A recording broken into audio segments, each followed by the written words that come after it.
먼저 유럽 조선해양기자재 산업 동향과 협력 전략이라는 주제로 AVL 동력계 이강기 사장님께서 발표해 주실 텐데요.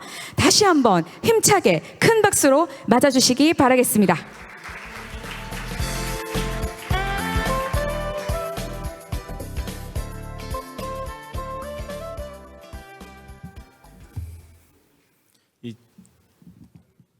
한 사람 얼굴이 계속 나와서 이거 좀 쑥스럽습니다.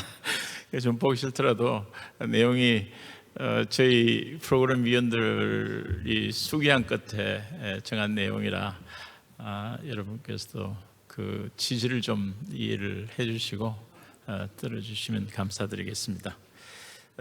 지금 이 세션은 그 코메리의 추부문장님께서 이제 좌장을 하실 건데 앞 세션을 이어나가는 겁니다. 이어나가가지고 앞 세션에 있어서는 저희들의 그 이제 최상위에 있죠. 조선해양 플랜트 자체를 실제로 설계하고 생산하고 판매하는 이제 조선그룹에서 그간의 그 결정, 그 어떤 전략을 왜 그런 전략을 세우고 또 회사를 정말 생각해보시오. 수십조 되는 회사를 그렇게 바꾼다는 게 쉬운 일은 아니지 않습니까?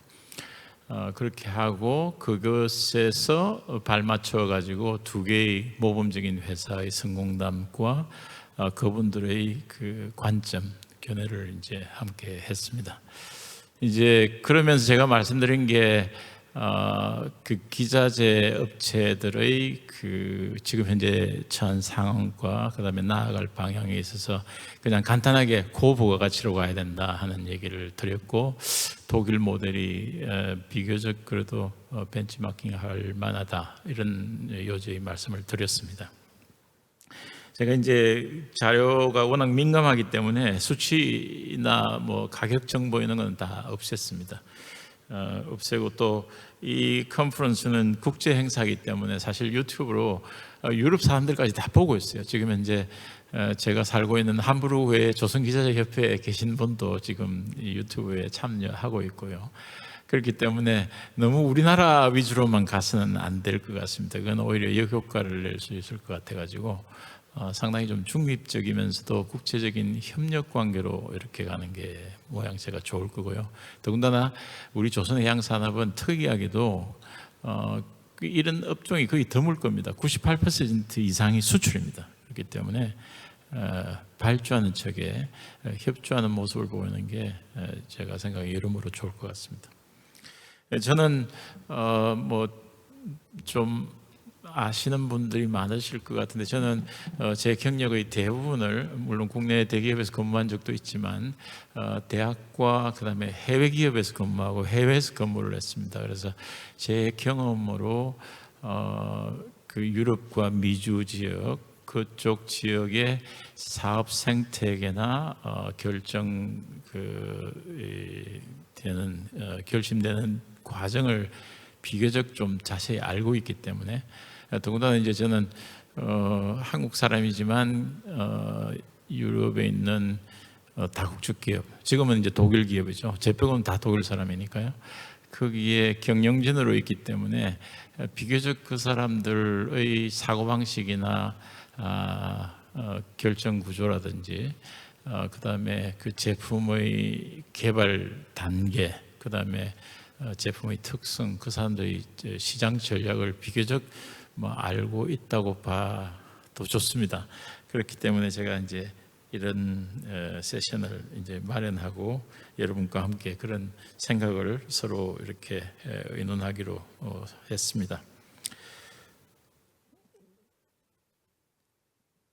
저는 오늘 이 세션을 통해서 그냥 화두만 던지려고 합니다. 그리고 가능하면은 좀 대화를 했으면요. 그래서 정말 여러분들이 현실적으로 도움이 되게끔, 지금 큰 움직임은요, 그 스콥 3라고 하는 그 부분, 운송에 있어서 큰 아주 어떻게 보면 스플라이 체인이 제일 큰 영역을 차지하는 그린 쉬핑 코리도죠. 그러니까 실제로 운송이 일어나는 곳입니다. 거기에 있어서의 움직임에 대해서 이제는 상당히 큰 규제가 있다는 겁니다. 이 유럽 사람들이 대부분 다 법을 하나의 툴로 쓰는데요. 이제 처음에는 이런 회의를 통해서 컨벤션을 합니다. 컨벤션을 만들어 가지고 컨벤션에 있어서의 그 컨센서스죠. 서로 이렇게 공감할 수 있는 걸 끌어냅니다. 그래서 그 끌어낸 걸 가지고 법의 이 초기화 단계, 그 디렉티브라고 하죠. 그런 걸 만들어냅니다. 그렇게 해서 이제 실제로 규제할 수 있을 정도로 이렇게 성장시키고 난 뒤에는 룰을 만드는 거죠. 그 미국도 마찬가지입니다. 미국도 그 EPA 룰을 보면요, 맨 처음에 그 법을 만들 때도 공청회를 합니다. 공청회를 통해 가지고 과학자나 기술자를 다 모아 가지고 실질적으로 현재 가지고 있는 기술로서 얼마나 맞출 수 있는지를 먼저 사전 조사합니다. 그리고 사용자들의 그 요구치를 미리 이렇게 조사를 해서 그걸 가지고 어그리먼트를 만들어서 처음 드라프트를 내고 그걸로 와서 연구를 시키고 그게 이제 법의 기초가 되는 거죠. 그래서 그린 코리도어라는 것은 그 콥 26회 글라스고에서 그 처음 논의됐던 개념인데요. 그때 사실은 이제 그린 패스하고 그린 코리도 두 가지가 있었는데 결국은 이제 그린 코리도가 이제 채택이 된 것 같습니다. 그래서 한 아이디어는 영국 정부가 만들어냈고요. 또 다른 아이디어는 덴마크 정부가 주도했습니다. 그래서 지금은 이제 협력하자 했었는데 이건 뭐냐면요. A 지점에서 B 지점까지 가는 모든 경로에 참가하는 모든 업체들이 한 가지 목표를 통해서 협력하자는 겁니다. 그건 뭐냐면은 환경법을 준수하자는 거죠. 그래서 이 지속 가능한 그런 생태계를 만들자는 게 첫 번째 화두고요. 두 번째 화두는 그 안 사장님께서 그 콤사에 질문했던 내용 중에 하나인데 CO2만 규제하게 되면은 나머지는 어떻게 하느냐는 겁니다. 결국 규제의 그 최종 목표는 온실가스입니다. 그래서 온실가스는 뭐 여러분들이 잘 아시다시피 그 외에도 많지 않습니까? 그리고 탄소를 줄이는 기술은 이미 보편화되어 버렸습니다. 보편화되어서 탄소 줄이는 걸로서 온실가스를 줄이는 방법은 더 이상 가기가 굉장히 힘듭니다. 그래서 나머지를 어떻게 줄일까? 이제 제일 좋은 예가 미세먼지입니다. 이게 구조가 어떻게 되냐면요. 탄소가 1이라고 봤을 때, CO2가 1이라고 봤을 때 미세먼지는 지역마다 다릅니다. 미세먼지가 만약에 이 나라에서 이 한국에서 1g이 나왔다면은 온실가스로 환산을 해야 됩니다. 그런데 탄소는 그대로 1을 곱하고요. 미세먼지는 1100을 곱해야 됩니다. 그러니까 미세먼지가 하나 1g이 나오면요 1100g의 효과가 똑같은 겁니다. 그러니까 미세먼지를 줄이는 기술은 굉장히 효과가 있는 거죠. 제일 좋은 예가 자동차 브레이크입니다. 자동차 브레이크 밟을 때마다 페달이 브레이크 패드를 눌러가지고 거기에서 많은 미세먼지가 나옵니다. 유럽은 지금 거의 연구한다고 난리거든요. 그러면은 그게 어느 정도 효과가 있냐면 1100배의 효과가 있습니다. 그게 위도가 높아져서 극지방으로 갈수록 더 높습니다. 그래서 노르웨이 같은 경우에는 1600 정도로 곱해야겠습니다. 그러니까 노르웨이에서 미세먼지 1g 나면은 1600g 나는 거하고 같은 겁니다. 온실가스. 그 정도로 온실가스는 중요합니다. 그래서 전략을 탈탄소에 두면 안 되는 겁니다. 탈탄소에도 두어야 되지만 궁극적으로 온실가스에 맞춰야 되고, 그리고 실제로 고부가가치는 탈탄소보다는 온실가스를 줄이는데 고부가가치가 있습니다. 그래서 그 미세먼지는 세 가지가 있거든요. 그래서 그걸 어떻게 줄일 것인가 하는 거. 그 외에도 또 다른 게 있겠죠. 그래서 그게 이제 두 번째 화두가 되겠습니다. 근데 세 번째 화두는 말이죠. 보통 이제 그 많은 사람들이 이제 착각하는 게 나는 정말 사회에 공헌한다. 왜냐하면 내가 배터리 차를 모니까 오늘 뭐 오염도 없고 그야말로 전기 깨끗한 걸로 배터리에서 나와서 내 차가 간다. 하지만 그런 분들은 배터리에 있는 전기가 어떻게 해서 오는지를 전혀 생각하지 않은 거죠. 그래서 지금 현재 우리나라 법도 그렇고 대부분의 국가 법이 배터리에서부터 실제로 차가 가는 데까지만 따집니다. 그러다 보니까 전기차가 깨끗한 차로 인식이 되어 있습니다. 하지만은 배터리에 들어가는 전기가 어떻게 만들어지는가. 사실 석탄 떼어서 전기를 만들어서 거기 집어넣는데 그걸 안 넣는 거죠. 이거는 공정하지 못하다는 거죠. 그래서 지금부터는 실질적으로 전기를 만드는 데서부터 시작해서 차가 가는 데까지 다 따지자겠죠. 이게 이제 well to wake라는 혹은 well to wheel이라는 그런 컨셉입니다. 그래서 전 생애 주기 전체는 못 하더라도 가능하면은 실질적으로 에너지가 생기는 데부터 사용되는 데까지 하자는 게 세 번째 화두입니다. 이러면은 어느 게 진짜 깨끗한 연료인지는 상당히 달라집니다.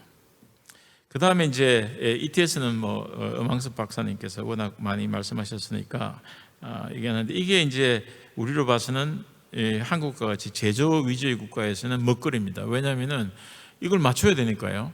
그러면 그런 선박이나 옵쇼 플란트를 제작을 해야 되니까 여기에 계신 여러분들은 이게 하나의 먹거리라고 볼 수 있는 거죠. 이건 뭐 더 이상 안 하고요.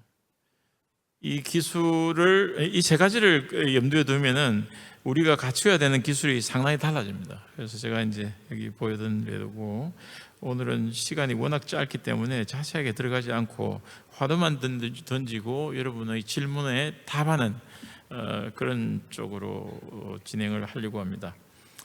그 다음 하나 더 말씀드리는 화두는, 전 세계 선박을 운항하기 위해서 깨끗한 연료로 바꾸면 되지 않느냐 하는데, 그 깨끗한 연료를 만들려고 하니까 지금 2025년이 다 와가는데요.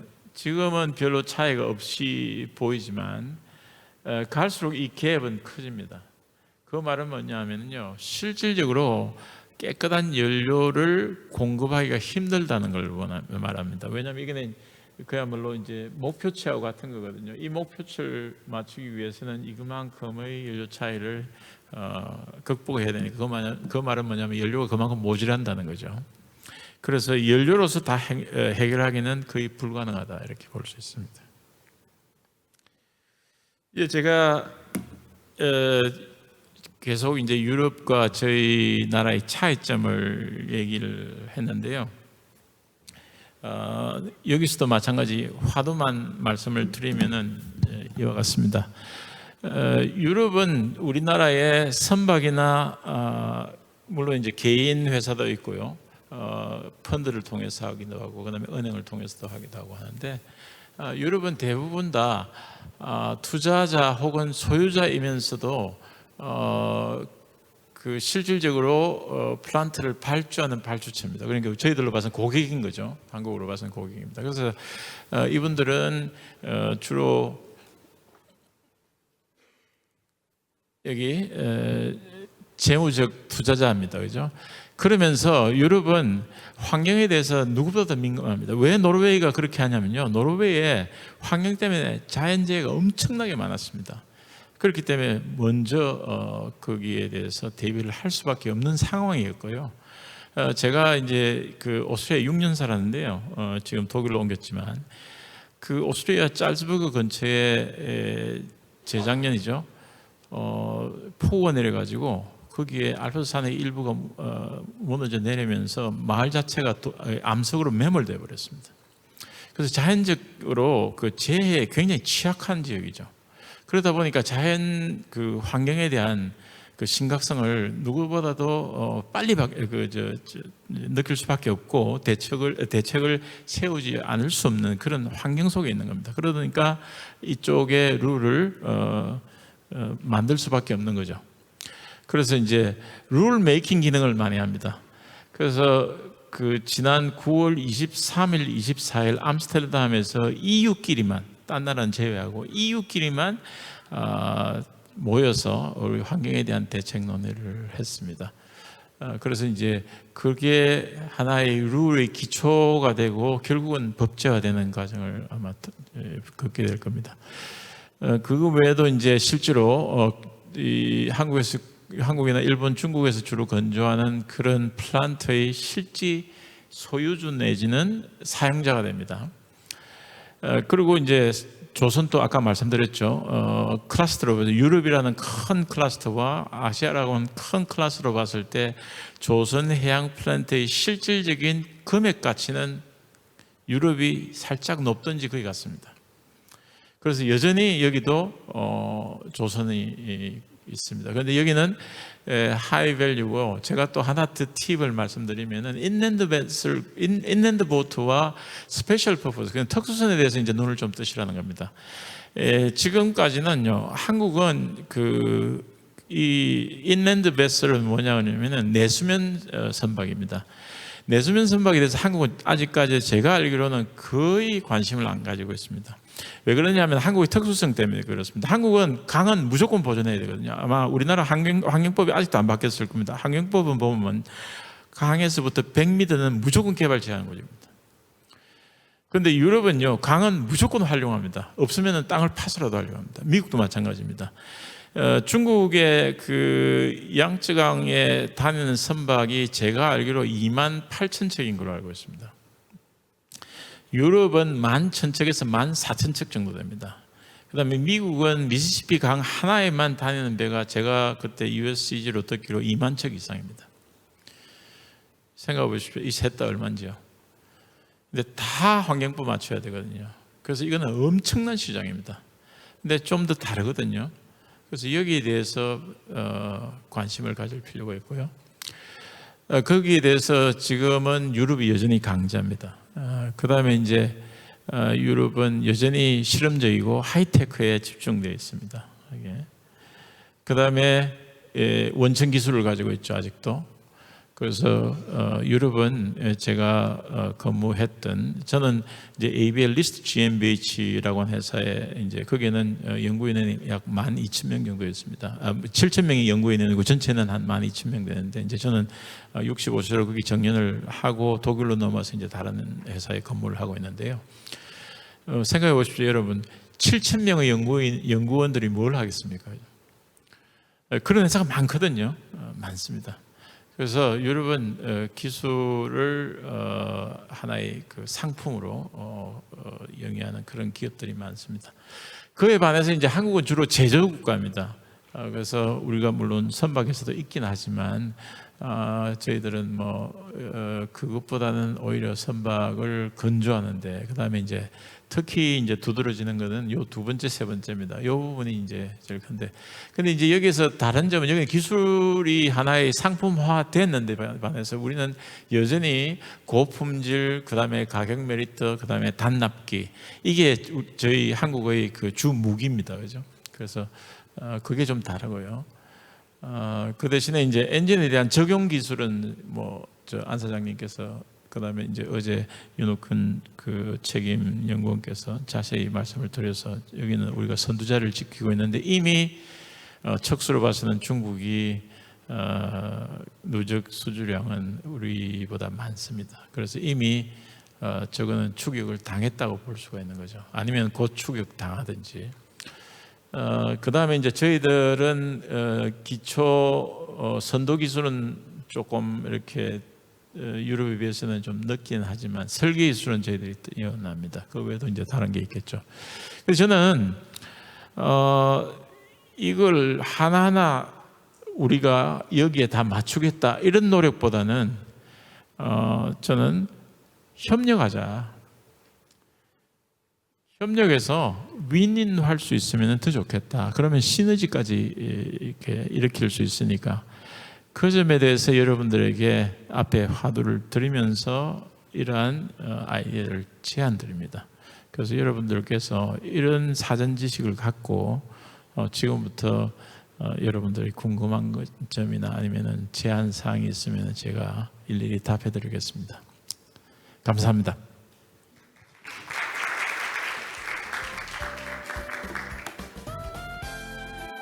질문 있으시면 아니면 제안사항 있으시면 손 들어 주십시오.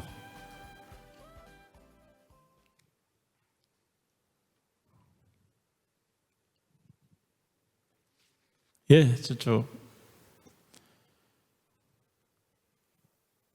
네, 안녕하십니까. 저는 한국조사양기자재연구원에 근무하고 있는 서원장 책임입니다. 예, 사장님의 강연 너무 잘 들었습니다. 그냥 단도직입적으로 그냥 좀 궁금한 게 있습니다. 저희 연구원에서도 여러 이제 연료 관련된 부분을 이제 테스트하기 위한 이제 그런 사업들을 많이 추진을 하고 있는데요. 교수님께서 보시기에 해외에서 많이 지금 근무하신 경력이 있으시니까 저희 이제 엔진 뭐 종류가 지금 다양하게 여러 뭐 연료 타입을 많이 말씀해 주셨는데 그래도 향후 어느 부분은 좀 좁혀질 거라고 이제 어느 정도 그렇게 저희가 예상할 수 있을 텐데 저희가 주로 어느 쪽으로 좀 강점을 두고 연구 개발을 저희가 모두 뭐 다 할 수 있으면 현실적으로 좋겠지만 중국하고 경쟁을 저희가 한다고 보면 그것도 사실 이제 쉽지 않은 상황이라 좀 어느 쪽으로 좀 집중하면 좋을런지 좀 통찰을 좀 해주시면 좋을 것 같습니다. 네, 감사합니다. 제가 이제 그 7,000명의 연구원들이 있는 조직의 이제 경영자 중에 한 명으로 근무하면서 저희들이 회의 때마다 하는 얘기가 있습니다. Don't invent wheel again 그럽니다. 이미 수레가 만들어졌는데 또 수레 만들려고 개발하지 말아야겠죠. 그러니까 이미 기술이 개발되어 있는데 한국은 잘 살펴보면요, 유사한 기관, 유사한 회의가 많습니다. 우선 기관들마다 이거는 우리한테 맞는 걸 맞춤식으로 만들어야 된다는 생각을 많이 가지고 있습니다. 그런데 이미 자동차 바퀴가 만들어져 있으면 가지고 그 바퀴를 가지고 딴 데 자동차에 얼마나 유익하게 쓸 것인가를 생각해야지 자기가 조금 다르다고 해서 새로운 바퀴를 만드는데 재원을 많이 투자를 하거든요. 그럴 필요가 없다는 거죠. 그러니까 예를 들어 가지고 엔진이 수소 엔진도 있고 암모니아 엔진도 막 있단 말이죠. 그러면은 그 테스트를 왜 우리 의원은 별도로 따로 또 해야 되는 얘기죠. 제가 알기로 KR은 군산에 또 엔진 테스트 그 연료별로 하고 있거든요. 그런데 또 킴에는 또 킴대로 또 테스트하고 있거든요. 그런데 이제 코메아는 코메아대로 또 테스트하고 있거든요. 그런데 분명히 또 다른 기관은 또 다른 테스트를 하려고 할 겁니다. 그런데 결국 똑같은 거거든요, 사실은. 그리고 이 외국도 마찬가지입니다. 그래서 제 생각에 만약에 그 수소나 암모니아나 뭐 메탄올 이미 테스트 기관이 있다든지 이미 그 테스트가 완료됐으면 있는 걸 쓰고 그 앞을, 그러니까 미래를 보고 나가야 되는데 자꾸 남이 이뤄놓은 과거를 답습하거나 자기 걸로 하려고 하는 소욕을 가지고 있거든요. 그래서 그거는 좀, 그게 이제 정확하게 제가 말하는 그 코오퍼레이션입니다. 로터담에 가면요, 이미 새로운 뉴 퓨얼에 대한 테스트장이 만들어져 있습니다. 거기서 테스트를 하고 있고요. 거기에서는 이제 새로운 연료를 불을 붙여서 화재에 대한 테스트도 하고 폭발 시험도 하고 또 우리 체코에 가면은 하이드로젠 테스트를 실제로 하고 있고요. 익스플로전 테스트를. 그래서 이미 다 하고 있거든요. 그래서 제 생각에 수소가 여기 수소하고 여기 수소하고 다른 거 아니니까 그걸 활용해서 우리는 그걸 베이스로 해서 좀 더 나아간 미래형 연구를 하는 게 저는 맞다고 생각해요. 그래서 이제 질문에 대한 적답을 안 했는데요. 만약에 꼭 그 답을 요구를 하신다면은 제 생각에는 이런 게 어떨까 싶어요. 트럭이 여러 가지를 다 담을 수 있는 트럭이 뭘까?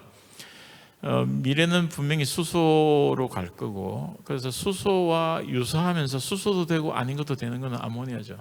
아모니아는 수소를 짊어지고 가는 트럭과 같은 거니까요.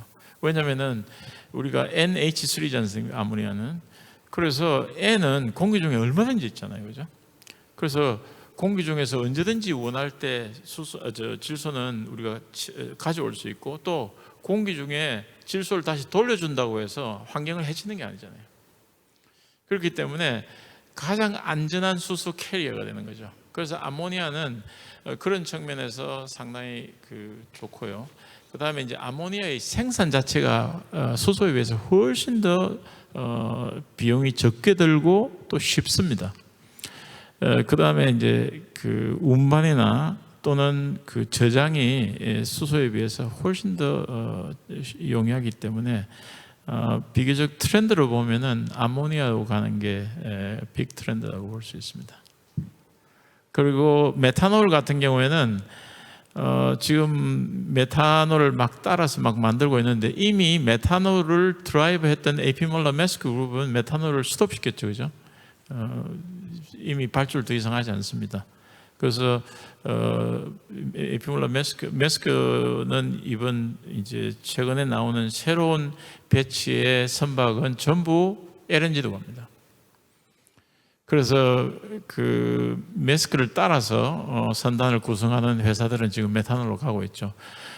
이제 그런 분들은 이제 꼭 봉착하게 될 문제가 메탄올 수급 문제입니다. 왜냐하면 메탄올 수급은요, 그게 상당히 좀 제한적이에요. 그래서 일본 정부는 메탄올을 가지 않은 주 이유가 그게 있습니다. 일본 선사들이 메탄올을 하지 않은 이유가 메탄올 수급 문제가 너무나 뻔하기 때문에 그렇게 가지를 않거든요. 그래서 일본도 대세 큰 흐름은 아모니아로 가고 있습니다.